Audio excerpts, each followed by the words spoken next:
Hey there, it's Friday the 3rd. We're about to take Leuven Shave out and put her back in her home. And just the last step, we've turned her over. I'll have a second segment in which I talk about what we've learned and what we're probably going to continue to learn with this new skin. But I'm using the Heischneider. That's exactly what it says on the tin. Hot cutter, works a treat, I tell you, to just get rid of, I'm just trimming off the excess material just for a cleaner appearance. Really glad I'm doing this in a well-ventilated space because this is not a fun smell. Okay, let's see if I can do this without. Yeah, so I'm going to do this all the way around.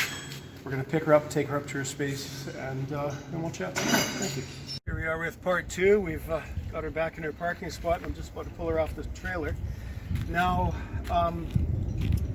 again, as I've mentioned a couple of times before, our decision to move to this longer-lasting ballistic nylon skin was because we thought we'd basically beta tested the frame. We learned a bunch of lessons, one of them being that the gunnels really need to be the tried and true 1 inches by 3 inches. The original gunnels are 1 by 2, started to flex a bit, so we've added inboard and outboard reinforcement to stiffen up the hull.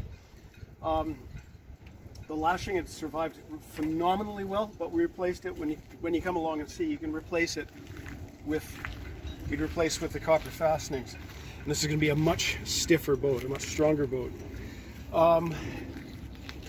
The nylon skin, as you can see, it bagged considerably. It's quite baggy, it's quite wrinkly, and I'm annoyed by that, but I'm not heartbroken by that.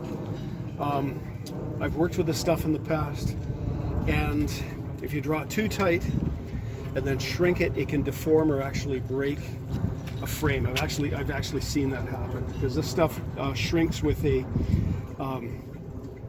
I can't remember what the percentage is, but it's predictable and it's constant. So I thought if I over tightened it too much and I shrink it, I would break the hull.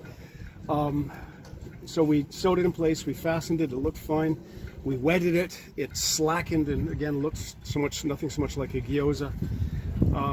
But then dried out and tightened again. But when we gave it its 7 coats of water-based polyurethane, the skin slackened and didn't shrink again. So we're going to move forward.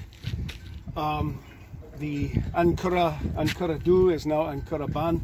The black curach is now the white curach.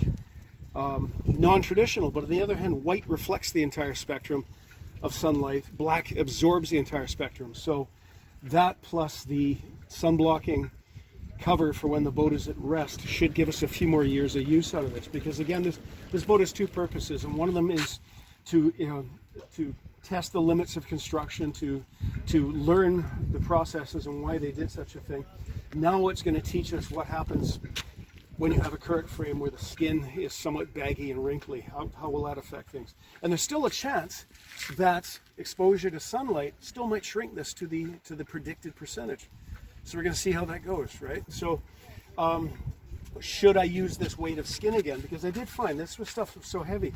Lighter nylon, ballistic nylon, you can actually stretch it on the diagonal as you're tightening it. We weren't really able to do that. We couldn't, didn't seem to be any give, right? So there we go. So I'm going to throw her back on the rack.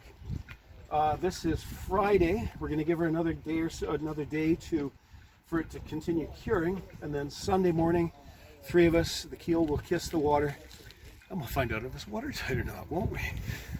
Check in later.